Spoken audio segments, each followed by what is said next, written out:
안녕하십니까. 오늘은 불길한 미국 상황에 대해서 좀 말씀드리겠습니다. 먹구름이 몰려오는 미국. 블랙락과 뱅가드가 연준의 지원하에 지난 몇 년 동안 미국을 프라이빗하이즈 했습니다. 민영화로도 번역하지만 여기서는 사유화로 하겠습니다. 이 월가의 금융자본이 지난 몇 년 동안 연준이 푼 엄청난 유동성을 이렇게 이제 끌어들여서 미국을 사유화했습니다. 이런 거대 공룡의 행동은 심각한 부작용을 낳을 수밖에 없습니다. 오늘은 로우전이나 그리고 이 시진핑과 푸틴의 만남 이런 것과 관련된 미국 상황에 대해서 이제 종합적으로 말씀드리겠습니다. 그 전에 이탈리아 상황에 대해서 잠깐 말씀드리겠습니다. 지금 보고 있는 사람은 이탈리아 신임 총리 조르지오 멜로니입니다. 작년에 되었기 때문에 시간이 지나서 이제 그냥 총리로 부르겠습니다. 멜로니는 미국으로 와서 락카펠러가 지원하는 아스펜 인스티튜트에 와서 모종의 이제 훈련 혹은 교육을 받게 됩니다. 그 몇 주 동안의 이제 기간 어떤 일이 있었는지는 아무도 모릅니다. 이 아스펜 인스티튜트는 락카펠러가 미는 그리고 이제 이 재원의 거의 대부분이 락카펠러 재단에서 나옵니다. 이 멜로니가 이 아스펜 인스티튜트의 후원을 받고 이탈리아로 돌아간 뒤에 이제 이 슈퍼스타로 갑자기 정치적인 지지세를 모으게 됩니다. 그리고 우파 세력의 환심을 사게 되는 거죠. 여러 가지 이제 보수적인 아젠다를 제안하면서 이탈리아 국민들의 민심을 얻고 수상에 당선되었습니다. 그런데 당선되고 묘하게 스탠스를 바꾸기 시작합니다. 이 멜로니는 점점 더 이 글로벌리스트의 하수인으로 이렇게 역할을 하게 됩니다. 이탈리아 국민들은 특히나 이 우크라이나 지원에 반대하고 있습니다.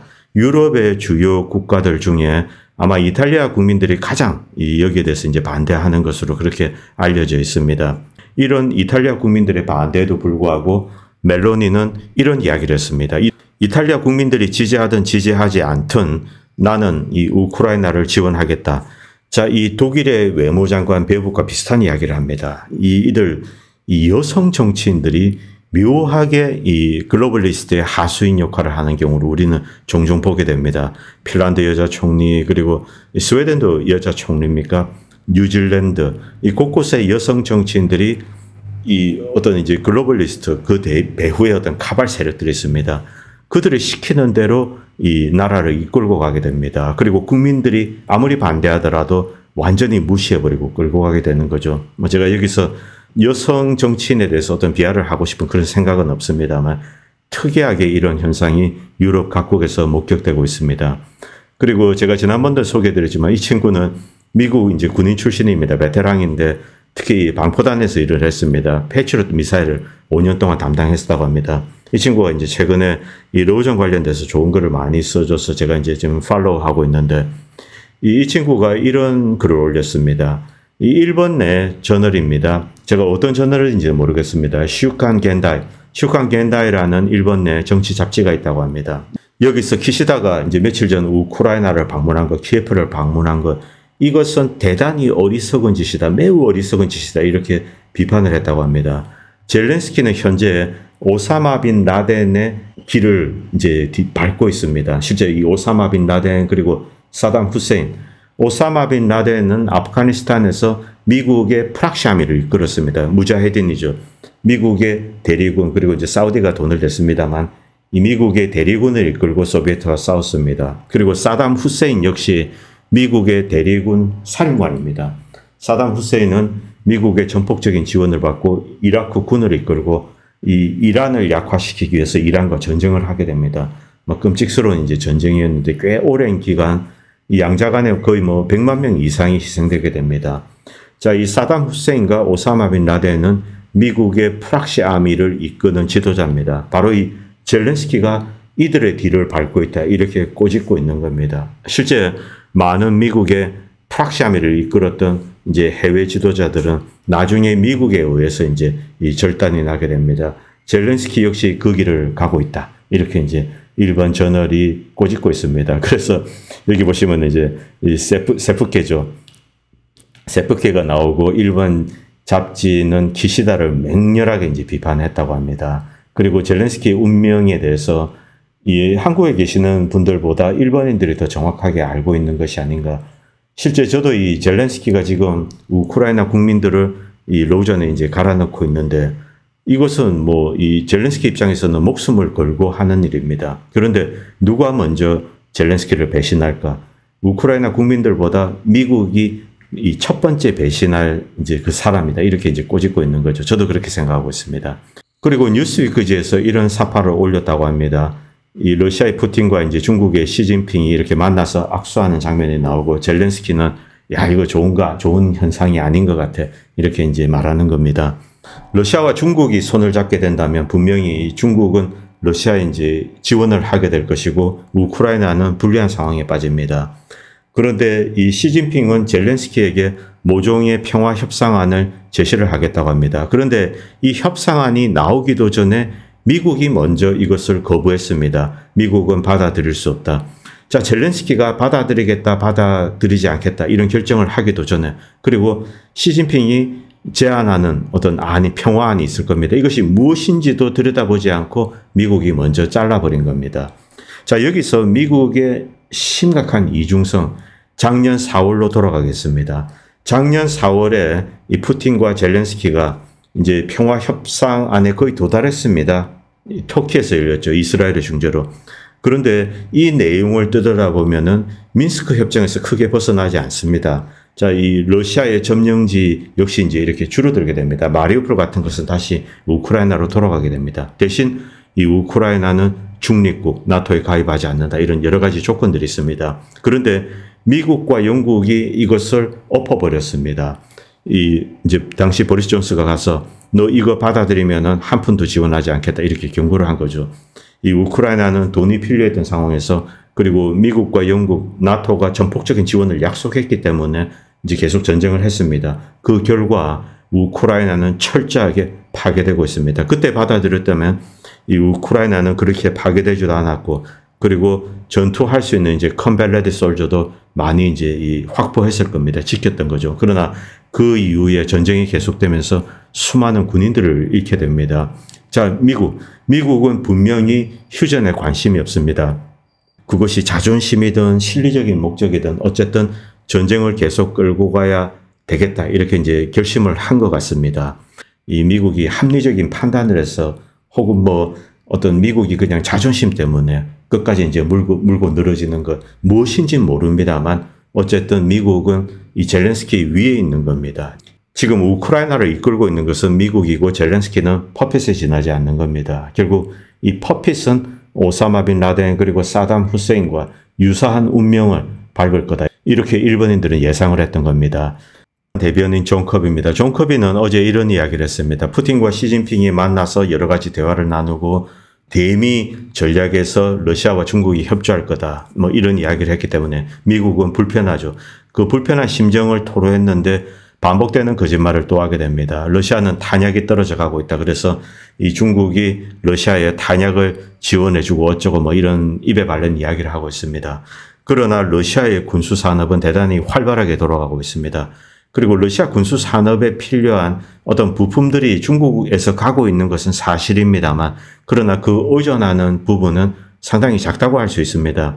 러시아 이 비즈니스맨들이 있습니다. 그리고 러시아 일반 기업들이 있습니다. 이들은 이 중국이나 인도 그리고 다른 이 러시아와 교육을 활발히 하는 국가들을 통해서 필요한 것은 거의 대부분 조달하고 있습니다. 지금 러시아의 방위 산업은 굉장히 활발하게 돌아가고 있고 그리고 새로운 무기를 만들어내고 기존 무기를 업그레이드하고 지금 전 세계 어떠한 국가보다 이 방위 산업의 현대화를 활발하게 진행하고 있습니다. 이 현대화라는 것은 미국처럼 첨단 무기를 만들어낸다 그런 것을 의미하는 것이 아닙니다. 기존에 있는 무기도 업그레이드하고 또 새로운 무기도 대량으로 만들어내야 됩니다. 미국은 그렇게 하지 못하고 있습니다. 미국은 뭐 배치 시스템이죠. 러시아는 그냥 막 찍어냅니다. 그러나 미국은 이 비싼 무기를 이렇게 이제 정밀하게 가공해서 만들어내게 됩니다. 지금 러시아는 무지막지하게 무기를 찍어내고 있습니다. 미국이나 서유럽은 이 속도를 도저히 따라갈 수 없습니다. 한국과도 비교가 되지 않습니다. 자, 다시 그래픽 W가 이런 글을 올렸습니다. 이 러시아의 방위 산업은 지금 이 굉장히 활발하게 돌아가고 있기 때문에 서구에 상당히 큰 충격을 주고 있습니다. 이 러시아의 방위 섹터는 과거보다 훨씬 강해졌습니다. 제재 이전보다 훨씬 강해졌습니다. 당연히 전쟁이 진행되기 때문에 생산량이 늘어났다. 그래서 이제 활발하게 생산이 진행되고 있고 그래서 강해진 측면도 있습니다만 이 러시아의 방위 산업에 러시아의 인재들이 또 몰려들고 있습니다. 밑에 보시면은 IT 기술자들 그리고 숙련공들이 러시아의 방위 산업체로 이렇게 몰려들고 있다고 합니다. 첫 번째는 애국심, 두 번째는 보수입니다. 이 러시아 방위 산업의 해외세 주문도 이제 쇄도하고 있는 거죠. 러시아 무기의 이 가격 대비 효용, 그것을 목격하고 제3세계에서 러시아 무기에 대한 주문을 늘리고 있습니다. 자, 러시아는 활발하게 기존 무기를 업그레이드하고 또 새로운 무기를 만들어내고 있다. 이 러시아 방위 산업의 현황을 이야기하고 있습니다. 그리고 미국이나 서구가 갖고 있지 않은 첨단 미사일들, 킨잘 같은 게 대표적입니다. 이런 것들을 이제 만들어내고 있는데, 자, 이번 중국과 러시아의 만남에서 가장 심각한 문제, 이 대한민국에서도 이제 심각하고 미국에게도 심각합니다. 특히 이 러시아 미사일을 만들어내는 방위 산업체의 제너럴 디렉터가 이런 이야기를 했습니다. 이 러시아는 이 국가 전략, 외교 전략 이런 것을 염두에 두고 러시아의 미사일 기술을 이전하겠다. 자, 이 시진핑이 오기 전에 러시아가 이런 이야기를 했다. 이 뜻은 이 러시아가 첨단 미사일 기술을 중국에 넘길 용의가 있다. 이렇게 이제 해석할 수 있습니다. 지금 중국 내에서 S-400이 생산되고 있다고 합니다. 잠깐 기사가 올라왔는데 후속 기사는 올라오고 있지 않습니다. 만약 중국이 S-400을 만들게 된다. 그리고 넓은 지역에 이제 S-400을 이렇게 막 배치를 하게 됩니다. 이 경우 미국과 한국, 일본 그리고 대만 공군에게 상당히 불리하게 작용합니다. 그리고 일부 S-400이 만약 북한으로 흘러간다. 이것도 이제 우리에게 굉장히 심각한 문제가 될 겁니다. 자, 어쨌든 러시아는 첨단 군사 기술을 중국에 이전할 그럴 가능성이 대단히 높아졌습니다. 자, 푸틴과 시진핑이 마지막 헤어지면서 이런 이야기를 했다고 합니다. 특히 이 시진핑이 푸틴에게 이야기를 했는데 이제부터 새로운 변화가 올 것이다.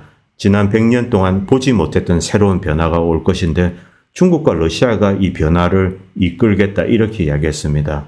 한국 사람들이나 미국 사람 입장에서 이런 모습을 지켜보면 사실 좀 착잡합니다. 미국이 제대로 했더라면 이런 일은 없었을 겁니다. 그런데 미국이 러시아와 이제 전쟁을 사실상 선포했죠. 러시아와 전쟁을 하면서 러시아를 중국 편에 붙여버린 겁니다. 자, 러시아가 중국과 손을 잡게 되고 러시아의 첨단 이 밀리터리 테크놀로지가 중국으로 이전되게 된다. 킨잘, 지르콘 미사일 그리고 대공 시스템. 이 경우 미국에게 이제 대단히 불리하게 작용할 것이면 불을 보듯 뻔합니다. 중국은 많은 무기를 만들어내고 있지만 러시아 같은 첨단 무기를 만들어내고 있지 못합니다. 중국 무기의 신뢰성에 대해서는 이제 많은 사람들이 의심을 하고 있죠. 그런데 그것을 뒤집을 계기가 생긴 겁니다. 결국 이것은 이 바이든과 서유럽의 어리석음 때문입니다. 자, 이 영상을 잠깐 보시도록 하겠습니다. 지금 여기 보시면은 시진핑이 이야기를 했는데 그 말을 푸틴에게 통역관 이야기를 하고 있습니다. 둘이 뭐 아주 사이가 좋은 상황입니다. 자, 이제 뭐 어떤 면에서는 중국과 러시아가 손을 잡았기 때문에 한국이나 일본, 미국은 대단히 이제 이 좀 큰 적을 상대해야 되는 그런 상황이 되었습니다. 참으로 어리석은 짓이죠. 여러분, 이 도표 잠깐 보시기 바랍니다. 자, 이 GDP 그렇습니다. 파란 것은 일본입니다. 일본은 지난 한 10몇 년 동안, 15년 동안 크게 변하지 않았습니다. 그리고 핑크색은 중국입니다. 중국은 몇 배가 되었습니다. 자, 그런데 이 유럽 이제 EU 통합입니다. EU 통합도 지난 10몇 년 동안 크게 변하지 않았습니다. EU 같은 경우는 유럽 재정 위기가 계속 있었고, 그리고 일본 같은 경우는 급격한 이제 이 통화 평가 절하가 있었습니다. 아베 이제 이 세계의 화살 이런 것이 뒤따랐죠. 자, 그래서 GDP는 쪼그라들고 있습니다. 자, 일본에 대해서 이제 많은 사람들이 놀리고 있는데 국민소득 5만 불에서 국민소득 3만 불대로 추락한 나라는 일본이 유일하다. 맞습니다. 일본 경제는 그동안 이제 정체되어 있었습니다. 그리고 EU 역시 마찬가지입니다. 그 기간 동안 중국은 몇 배가 되었습니다. 자, 이런 비극적인 상황, 이런 착잡한 이 상황을 누가 만들어냈을까? 미국과 글로벌리스트가 만들어낸 겁니다. 여러분들 중에 뭐 중국을 욕하고 이런 사람들이 많은데, 자, 친중파, 진짜 친중파는 바로 이 오바마 정권, 그리고 뭐 거슬러 올라가면 부시 클린턴도 있습니다. 자, 이들이 바로 중국을 이렇게 키워왔던 겁니다. 이런 어리석음. 자, 눈앞에 탐욕 때문에 이 중국을 키워서 결국은 지금 이제 공룡을 상대해야 되는 그런 상황이 되었습니다. 과거 브레진스키는 이런 이야기를 한 적이 있습니다. 실제로 이 브레진스키는 우크라이나를 이용해서 러시아를 약화시켜야 된다, 이런 이 전략을 공식화했던 그런 인물입니다. 그러나 브레진스키는 러시아와 중국이 손을 잡는 것에 대해서 이제 강하게 경고를 했습니다. 특히 중국과 러시아 그리고 이란, 이 세 나라가 손을 잡게 된다면 미국에게는 악몽 같은 일이 될 것이다. 그런데 이 악몽이 지금 일어나고 있습니다. 누가 이런 상황을 만들었을까? 미국입니다. 미국 바이든. 미국 바이든이 바로 이런 어리석은 짓을 했습니다. 우크라이나를 이용해서 러시아와 전쟁을 할 생각을 하지 말았어야 하는 겁니다. 자, 이 트럼프 같은 경우 주저했죠. 일단 말렸습니다. 그런데 이제 만약에 힐러리가 2016년도에 대통령이 되었다면 아마 2017년쯤에 우크라이나를 이용해서 러시아와 진짜 큰 전쟁이 벌어졌을지도 모르겠습니다. 그러나 트럼프가 되어서 중단이 되었는데 어쨌든 바이든이 되어서 다시 개시했다, 이렇게 볼 수 있습니다. 바로 이것이 이제 어리석은 짓이었죠. 이것은 시리아 장면입니다. 여러분들 러시아에서 전승 기념일 때, 자, 이 사람들이 이 사진을 들고 이렇게 나옵니다. 여러분들 많이 보셨을 겁니다. 2차 대전 때, 대조국 전쟁 때 희생된 가족의 사진을 안고 이렇게 이제 행진을 하게 됩니다. 집집마다 희생되지 않은 사람들이 없었습니다. 푸틴도 역시 이제 아버지를 잃었습니다. 그런데 시리아 국민들이 러시아 군인들의 사진을 들고 이렇게 행진을 하고 있습니다. 바로 러시아에서 있었던 전승 기념일에 그 상황을 이렇게 이제 다시 반복하는 겁니다. 어떤 상황인가? 시리아 내전 때 희생된 러시아 군인들의 사진을 들고 이렇게 이제 행진을 하는 겁니다. 그들을 추모하는 겁니다. 이 시리아 내전에 영웅적인 일을 했던 나라의 군인들은 바로 러시아와 이란입니다. 특히 이란 군인들이 많이 활약을 했습니다. 그래서 4년 만에 이 알레포 전투에서 대승을 거두고 망해가는 시리아를 살려내게 되었습니다. 그러자 이제 미국이 개입을 해서 영토의 3분의 1을 점령을 한 거죠. 참 이 끔찍스러운 일입니다. 자, 시리아에서 어떤 일이 있었는지 잠깐 보도록 하겠습니다.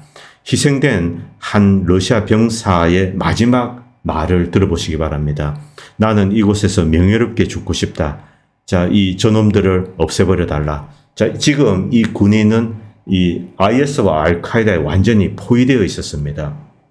이제 살 수가 없다는 것을 깨달았죠. 그래서 러시아 공군에 이 폭격 요청을 한 겁니다. 내가 있는 위치에 폭격을 해달라. 명예롭게 죽고 싶다. 그리고 나의 가족과 나의 조국에게 그들을 사랑했다고 이야기해달라. 이렇게 이제 상관에게 무전을 치게 됩니다. 그리고 여기에 폭격을 해서 IS, 알카에다 테러리스트와 함께 죽게 됩니다. 나중에 이제 영웅 칭호를 받았습니다. 자, 이런 러시아의 영웅들을 이렇게 시리아 국민들이 추모를 하고 있는 겁니다. 그리고 지난 커뮤니티 방에도 올렸지만 아사드가 아랍에미레이트를 방문했습니다. 자, 지금 중동의 아랍 국가들이 미국이 원치 않는 방향으로 달려가고 있습니다. 아랍에미레이트 연합, 그리고 카타르, 사우디아라비아, 사우디아라비아가 사실은 이들을 이끄는 거죠. 분명히 모하메드 빈 살만은 미국과 다른 길을 가겠다고 결심을 한 것 같습니다.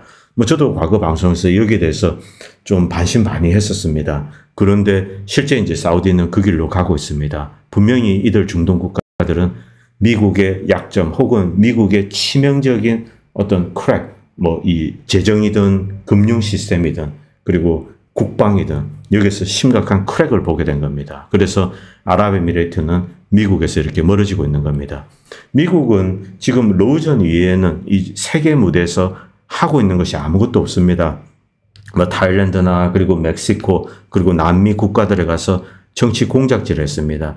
이 성공한 데가 한 군데 있습니다. 페루입니다. 페루가 조그만 나라인데, 자, 이 페루는 좀 인종적으로 이렇게 분리가 되어 있습니다. 이 스페니시 후예들 그리고 이 인디오족들이 있습니다. 이 스페니시 후예들은 좀 귀족들로서 기득권 계층이죠.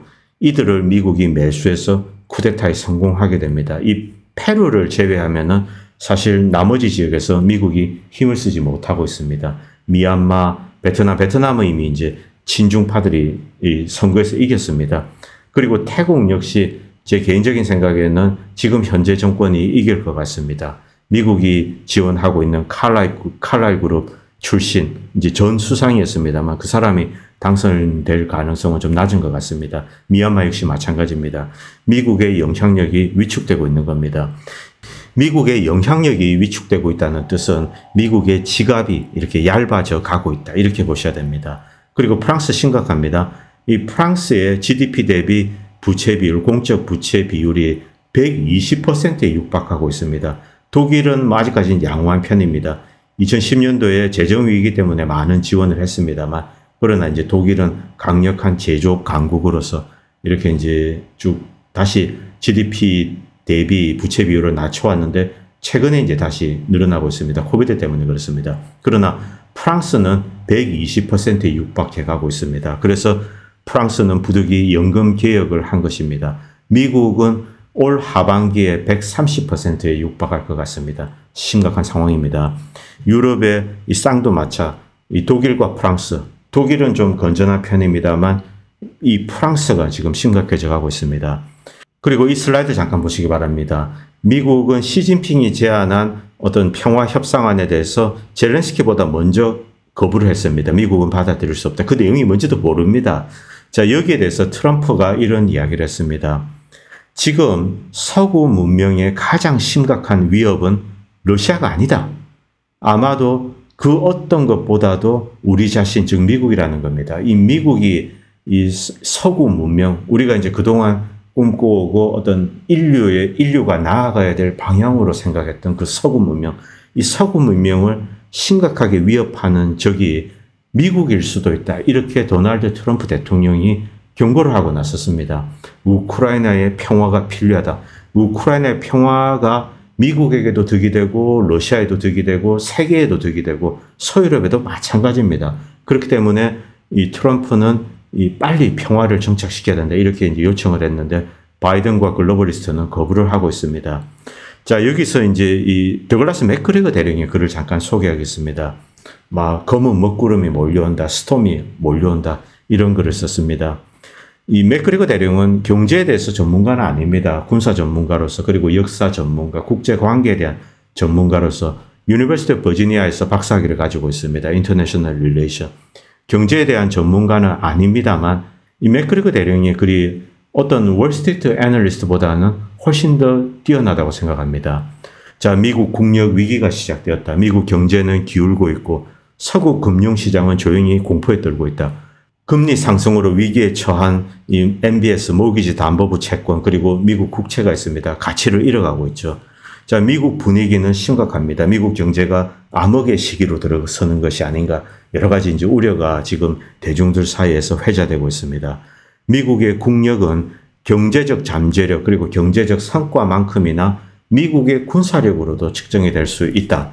미국과 유럽의 이 방위 산업 능력이 탄약과 장비에 대한 이 우크라이나의 수요를 따라갈 수 없다. 이것은 이미 입증되었습니다. 우크라이나에서 엄청난 무기, 탄약이 소모되고 있는데 미국과 서유럽 전체가 여기에 달라붙어도 그것을 충족하지 못하고 있다는 거죠. 이것은 충격적인 내용입니다. 만약 우크라이나가 어느 순간에 항복을 하게 된다면 러시아는 지금 엄청나게 가지고 있는 무기를 이용해서 물론 핵전쟁을 배제하고 재래전입니다만 폴란드나 서유럽을 침공할 수도 있는 겁니다. 바로 그런 위험성에 대해서 이야기를 하고 있는 겁니다. 자, 이 방위 산업 역시 대단히 불길하다. 이 모든 것은 제조업 공동화 때문입니다. 우크라이나 남부에서 이 러시아는 매우 경제적인 전쟁을 하고 있습니다. 러시아인의 생명을 보호하면서 러시아 군인들의 생명을 보호하고 러시아계 주민들의 이 생명도 이렇게 보호를 하고 또 군사적인 자원 사용도 이제 최소화하고 있습니다. 그리고 효과적으로 우크라이나 군대를 파괴하고 있습니다. 푸틴은 매우 이코노마이즈해서 전쟁을 하고 있습니다. 이것은 이미 입증된 겁니다. 서구 언론들의 거짓말을 믿지 마십시오. 러시아의 소모전 실행은 매우 효과적으로 훌륭하게 진행되고 있고 러시아는 이제 병력과 장비를 이렇게 뒤에 배치하면서 몇 배나 더 크고 치명적인 군대를 지금 준비시키고 언제든지 이제 우크라이나를 침공할 수 있는 그런 준비를 하고 있습니다. 실제 들어갈지 아니면은 나토가 개입할 때 대비한 건지 그런 건 모르겠습니다만 지금 배후에 있는 러시아는 막강한 군대를 가지고 있습니다. 그리고 지난 6개월 동안 훈련을 마쳤기 때문에 더욱더 튼튼한 군대로 이제 거듭은 난 겁니다. 머리 위에 감시 플랫폼에 연결된 라켓, 미사일, 무인 항공기를 포함한 이 러시아의 대규모 포병 시스템은 돈바스의 북쪽 가장자리를 유지하기 위해서 싸우는 우크라이나 군인을 파파 표적으로 이렇게 이제 타격하고 있습니다. 하리키프 쪽 이야기 같습니다. 얼마나 많은 우크라이나 군인이 죽었는지 모른다. 15만에서 20만 명 정도의 우크라이나인이 전사한 것으로 추정이 됐는데 최근에는 25만 명에 대한 추정치도 있다. 나토 회원국의 지상군, 공군, 그리고 대공 시스템의 현저한 약점을 감안할 때 러시아와의 원치 않는 전쟁에서 수십만 명의 러시아 군대가 언제든지 이 나토와의 경계선, 즉 우크라이나 서부 국경까지 들어올 수 있는 그런 상황이 되었다는 겁니다. 현실적인 가능성이 있다, 이렇게 경고를 하고 있습니다. 과거 소련은 서툴고 이데올로기적인 외교를 펼쳤는데 지금 푸틴의 외교는 매우 효과적이라는 겁니다.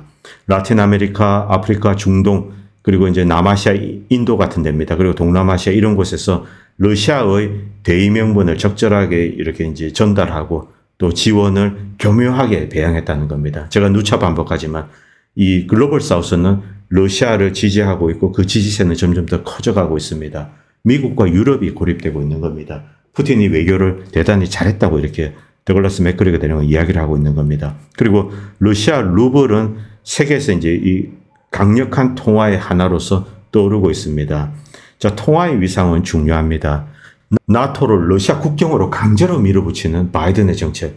자, 이 정책을 보면서 글로벌 사우스는 나토의 제국주의적인 속성을 보게 되는 겁니다. 우크라이나를 이용해서 러시아와 전쟁을 하면서 나토를 동진시키는 겁니다. 아, 나토가 평화의 집단인 줄 알았더니만 이것은 전쟁을 준비하는 집단이었다. 이것을 보고 제3세계는 뒤로 한 걸음 이제 물러서게 되는 겁니다. 자, 그리고 인도 같은 남아시아의 이제 파트너, 그리고 라틴 아메리카, 브라질 같은 국가들이 중국과 러시아의 손을 내밀고 조인을 하게 되는 겁니다. 중동 역시 마찬가지입니다. 우크라이나를 봤더니 나토가 이 우크라이나를 먹어서 러시아 턱 밑에까지 동진하려고 하네. 아니, 저것들은 이 유러피안들로 구성된, 이제 백인들로 구성된 제국주의 군사 집단이 아닌가, 이렇게 이제 인식을 하게 되는 거죠. 바로 이것을 지적하고 있는 겁니다. 러시아와 중국의 어떤 이제 새로운 유라시아 축, 상하이 협력기구. 자, 이들 인구를 다 합치면 39억입니다. 세계 인구의 절반입니다. 그 외에 나머지 30%도 사실은 제3세계로 분류될 수 있습니다. 러시아를 약화시키고 고립시키고 심지어 러시아를 파괴하려는 워싱턴의 군사 전략은 실패했다. 엄청난 실패했다. 이렇게 이제 이 시인을 하는 겁니다. 이 실패로 인해서 러시아와의 대리전은 더욱더 위험한 국면으로 넘어가게 된다는 겁니다. 이미 이 군사 전략이 실패를 했는데, 자, 대리전을 더욱더 밀어붙이게 되면 결국은 미국과 러시아가 충돌을 하게 됩니다. 핵전쟁의 위험에 대해서 맥그리거 대령은 경고를 하고 있는 겁니다. 자, 이제 우크라이나는 망각 속으로 사라져가게 됩니다. 너무 뻔한 스토리입니다. 자, 이제 미국이 이제 러시아와 직접 충돌을 할 수도 있고 이런 상황입니다. 그런데 여기서 미국 경제에 엄청난 위기 국면이 진행되고 있습니다. 미국의 은행 파산, 그리고 미국의 재정적 취약성, 남쪽에서 원치 않는 불법 이제 이주민들이 몰려들고 있습니다. 그리고 유럽 역시 마찬가지입니다. 유럽 역시 난민들로 인해서 이 경제도 어렵고, 그리고 이제 경제도 이 내부 치안도 엉망입니다. 그리고 우크라이나전이 확대되게 된다. 만약에 이제 폴란드와 러시아가 전쟁을 하게 된다. 이 경우 또 미국과 서유럽 전체가 휩싸여 들어갈 수 있습니다. 심각한 상황입니다. 바이든 행정부 내부에 이 대통령에게 이제 여러 가지 조언을 하는 파벌들이 있습니다. 이 파벌들 중에서는 분명히 우크라이나 개입에서 벗어나려는 인물들도 있다. 이렇게 이야기를 하고 있습니다. 앞에 나오든 나오지 않든 일부 세력은 이제 이 우크라이나 전쟁 계속해서는 안 됩니다. 이렇게 바이든에게 조언하는 세력이 있다라고 이야기합니다. 아마 이 맥그리거 대령은 이쪽 소식을 알고 있기 때문에 이렇게 이야기하는 것 같습니다. 모스크바와의 대리전을 맹렬히 지지하는 이 블링컨 국무장관조차 크림반도 이야기는 꺼내지 마라, 이렇게 이제 젤렌스키에게 이야기를 했다고 합니다. 자, 그리고 모스크바와의 긴장을 지나치게 고조시켜서는 안 된다, 이런 이야기를 또 이제 블링컨은 한 적이 있는 것 같습니다. 자, 그리고 평화회담이 열리기도 전에 우크라이나의 동부에서 이 러시아는 무조건 나가야 된다. 러시아가 나가야지 평화에 회담을 하겠다 이렇게 조건을 달았습니다. 이것이 잘못되었다는 겁니다. 평화를 막기 위한 조치라는 거죠. 바이든 행정부의 악의적이고 어리석은 요구라는 겁니다. 자, 이런 것에 대해서 이제 쭉 맥그리거 대령은 이야기하고 있습니다. 대부분 미국인들은 바이든 정부를 불신하고 이제 불만을 가지고 있습니다. 그러나 바이든 대통령, 바이든 행정부는 이 연방 정부의 기구들, 뭐 법무부, FBI, CIA 이런 것을 무기화해서 웨퍼나이즈해서 정적들을 괴롭히고 있습니다. 트럼프 대통령을 체포하려는 시도, 이런 모든 것들이 여기에 해당되는 거죠. 그리고 많은 J6 관련된 국민들, 선량한 미국 국민들을 수백 명을 독방에 가둬두고 있습니다. 몇 년 동안. 일부는 풀려났지만 여전히 남아있는 사람들도 있습니다. 미국인들은 바보가 아닙니다. 노골적으로 이 주식을 거래하고, 이것은 이제 미국 의회에 있는 인간들입니다. 미국의 의회에 있는 인간들은 정보를 듣고 주식을 샀다 팝니다. 하여튼 희한한 놈들입니다. 이것은 뭐 공화당, 민주당 가릴 것이 없습니다. 그리고 이 선량한 시민들을 감옥에 가둬두고, 자, 이런 것에 대해서 이야기하고 있습니다. 1965년 이후 워싱턴은 이 미국의 정치적, 경제적, 군사적인 힘을 심각하게 약화시켰던 곳곳에서의 군사적 개입, 대표적인 게 월남전입니다. 월남전으로 인해서 미국은 사실상 이 파산 상태에 직면하게 됩니다. 지금보다 더욱더 심각한 상황이 이 월남전 패배 직후 미국의 경제 상황입니다. 자, 이런 모든 것에 대해서 맥그리거 대령은 경고를 하고 있습니다. 이라크 전쟁 마찬가지입니다. 이라크 전쟁, 아프간 전쟁 뻘짓으로 결국 2008년, 2007년 미국에 이제 금융 위기가 왔습니다. 너무나 많은 미국인들은 2021년 1월 20일 이후 진정한 국가적 리더십이 없어졌다고 생각합니다. 바이든은 미국의 리더라고 생각하지 않는다는 뜻입니다. 물론 이 맥그리거 대령은 트럼프 지지자로서 이 바이든을 정적으로 이제 보고 있습니다. 이 바이든은 미국의 지도자가 아니다. 자, 이제 보다 자유주의적인 어떤 이제 인터내셔널리즘이라고 해야 될까요? 자, 이 세계를 바라보면서 미국이 보다 열린 마음으로, 그리고 포용적인 자세로 이제 국제사회에 나아가야 한다는 겁니다. 그리고 현대적인 모습의 어떤 도덕적인 이 세계주의. 자, 지금 글로벌리즘은 어떤 특정 엘리트 계급의 이익을 위해서 이렇게 종사하고 있습니다. 그러나 도덕성을 갖춘 글로벌리즘이 필요하다. 신중한 외교가 필요하다. 이렇게 맥그리거 대령은 이야기를 하고 있습니다. 지금 현재 우크라이나는 진흙탕 상황입니다. 라스푸티차가 시작되었죠. 그런데 이 진흙탕이 끝나고 나면은 러시아가 본격적인 공격을 할 수 있다. 이때는 미국에게는 이제 옵션이 거의 남아있지 않다는 겁니다. 러시아가 대군을 밀고 왔을 때 이 러시아 대군을 저지할 수 있는 군사력은 우크라이나에도 존재하지 않고 나토에도 존재하지 않고 미국에도 존재하지 않는다. 바로 그 이야기를 맥그리거 대령은 이야기하고 있습니다. 그때는 협상은 불가능하진 않겠지만 대단히 어려울 거다. 더욱더 불리한 조건에서 협상을 하게 될 거다. 지금 미국은 러시아와 협상을 해야 된다. 바로 그 이야기를 하고 있는 겁니다. 러시아와 협상은 심플합니다. 지금 영토를 인정해주고 그리고 우크라이나를 중립화하는 겁니다. 그 다음에 러시아는 언제든지 우크라이나 이 재건에 나설 그럴 준비가 되어 있습니다. 러시아는 이 우크라이나를 동생국가로 생각하고 있습니다. 자, 그렇기 때문에 맥그리거 대령은 평화협정을 해야 된다. 이렇게 이야기를 하고 있습니다. 현재 미국의 상황은 심각합니다. 그 전에 카나다 이야기를 잠깐 하겠습니다. 이 카나다의 주택가격 지수입니다. 여러분도 보셔서 아시겠지만 한 20% 빠졌습니다. 자, 카나다나 뉴질랜드 같은 경우는 플로팅 레이트로 이렇게 몰기지 계약을 하게 됩니다. 그래서 금리가 오르게 되면 수요가 이제 급격하게 위축이 되게 되는 거죠. 그래서 가격이 가파르게 빠집니다. 미국은 이것보다는 조금 덜합니다. 미국은 픽스드 레이트로 이제 모기지를 많이 하기 때문에 카나다보다는 상황이 좀 낫습니다. 자, 이 플로팅 레이트로 하게 되면은 집값이 빠르게 오르고 또 빠르게 내리게 되고, 이 픽스로 하게 되면은 좀 이 곡선에 이게 이제 완만해지게 됩니다. 자, 카나다 심각한 상황입니다. 그리고 이 도표를 잠깐 보시도록 하겠습니다. 중국과 미국 금융기관의 자산 대비 이 데리버리브 파생 상품의 규모 사이즈입니다. 먼저 에셋 쪽을 보도록 하겠습니다. 파란 것은 미국입니다. USA. 그리고 황토색은 차이나입니다. 파란색. 자, 미국은 이 금융기관 자산이 한 8이라면은 데리버리브는 173입니다. 173. 무려 20배가 넘습니다. 20배가 넘는 겁니다.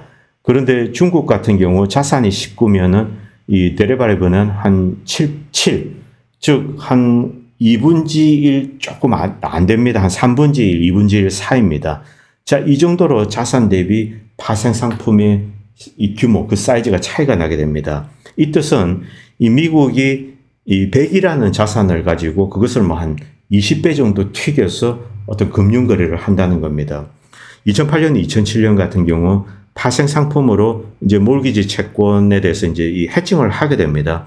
해칭을 하면은 그들은 이것은 무위험 자산이다, 이렇게 평가를 하는 거죠. 자, 다시 파생 상품을 위해서 또다시 이제 레버리지를 늘리게 됩니다. 자산은 100밖에 없는데 100, 200, 300, 400 이렇게 늘려가게 됩니다. 자, 파생 상품이 있기 때문에 이들을 온전하게 보호해 줄 수 있다, 이렇게 생각을 하는 거죠. 그러나 모든 파생 상품은 제로섬 게임입니다. 한쪽에서 어떤 프로텍션이 존재하게 된다면 반대쪽에서는 무한의 리스크를 지게 된다는 겁니다. 이쪽은 제한된 비용으로 프로텍트가 되는데 반대쪽은 거의 unlimited, 무한의 리스크를 지게 된다는 거죠. 이 리스크가 폭발하게 됐을 경우 그때 이제 블랙스완이 발생하게 된다는 겁니다. 그래서 늘 이 파생 상품 사이즈가 큰 곳에는 엄청난 시한폭탄이 있다고 그렇게 생각하시면 됩니다. 자, 이것을 재미있게 표현한 이 그림이 돌고 있습니다. 밑에 보시면은 미국 같은 경우 불쌍한 개가 있고 위에는 뭐 벼룩이라고 칩시다. 이 개 벼룩이 이렇게 존재합니다. 그런데 중국 같은 경우 개가 이만하면은 벼룩은 이만합니다. 자, 미국 상황이 대단히 심각하다는 것을 알 수 있습니다. 자, 지금 현재 미국의 이 지역은행들, 미국의 지역은행이 미국 커머셜 뱅크 그리고 인더스트리얼 랜딩의 한 50%를 차지하고 있습니다. 그리고 이 레지던셜 리얼 이스테이트, 우리가 이제 집을 사고 계약을 하게 됩니다. 한 60%를 하게 됩니다. 그리고 커머셜 리얼 이스테이트의 80% 정도. 자, 그리고 컨슈머 랜딩의 한 45%, 이 정도를 이 지역은행들이 떠맡게 됩니다. 이 미국의 이제 전국 은행들, 뱅크 오브 아메리카, JP 모건 이런 전국적인 은행이 있고 지역 은행들이 있습니다. 미국은 지역 은행에서 대부분의 어떤 이제 주택 관련된 이런 것들이 이루어집니다. 뭐 피도 좀 싸고 그리고 쉽게 일이 처리가 됩니다. 지점도 훨씬 많습니다. 실제 이제 전국적인 은행의 지점은 또 찾기도 힘듭니다. 자, 이런 상황에서 미국이 지역 은행들을 보호해 주지 않는다면 미국의 금융 시스템, 뱅킹 시스템에는 엄청난 이제 위기 상황이 들이닥치게 되는 거죠. 앨런 머스크가 여기에 대해서 아이고 심각하네 이렇게 이제 리트윗을 했습니다.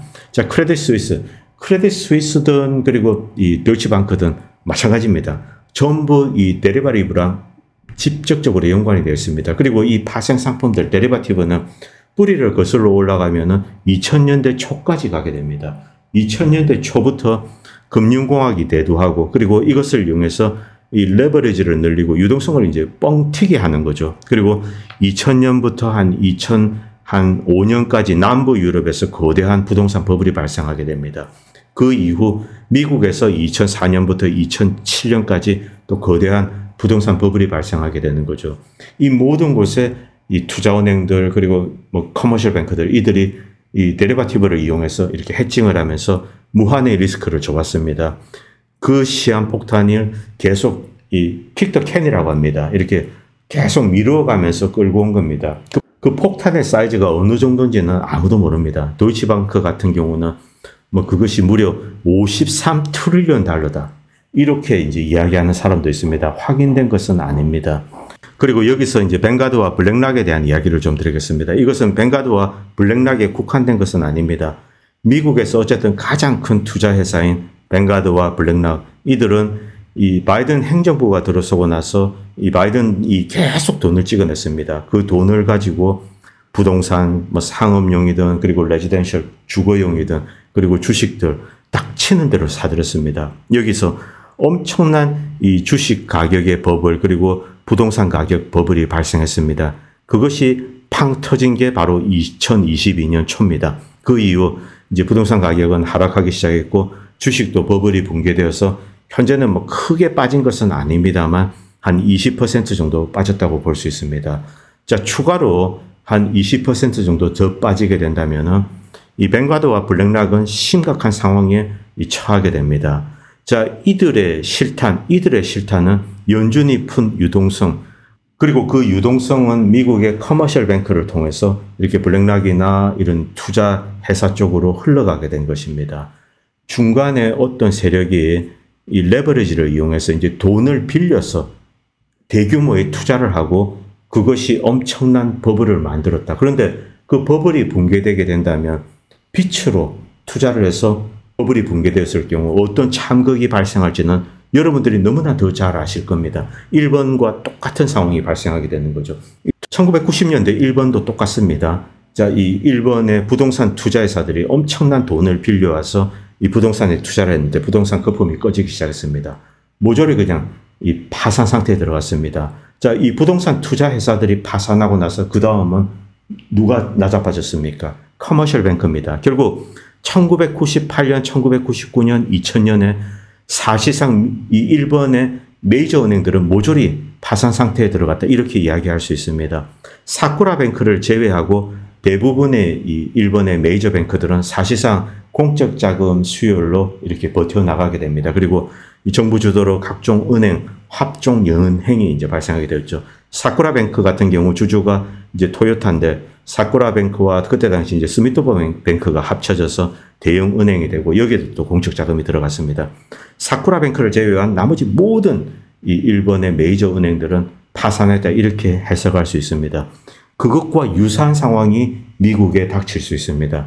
이 블랙락과 뱅가드 이런 투자사들이 부동산이든 주식이든 채권이든 닥치는 대로 이 프리미엄을 주고 인수를 했는데 그 거품이 꺼지고 있습니다. 그리고 이들의 공급된 유동성의 상당 부분은 레버리지입니다. 더 큰 심각한 상황이 올 수 있기 때문에 이제 여러분들 이 고삐를 단단히 죄셔야 됩니다. 최근 며칠 동안 미국 증시가 좀 반등했는데 오늘은 다시 하락했습니다. 여전히 고삐를 재고 지켜봐야 할 것 같습니다. 오늘 방송은 여기까지 하도록 하겠습니다. 그리고 최근에 트럼프 관련 방송을 만들자마자 또다시 이제 탄압이 시작되었습니다. 그래서 이 노란 딱지를 며칠이 지났어야 풀어주고 이런 일들이 지금 반복되고 있는데 이 방송을 보시고 도움이 된다고 생각하시는 분들은 이런저런 방식으로 후원을 해주시면 이보다 좋은 이 방송을 만드는 데 이제 큰 도움이 될 것으로 생각합니다. 감사합니다. 다음 편에 뵙도록 하겠습니다.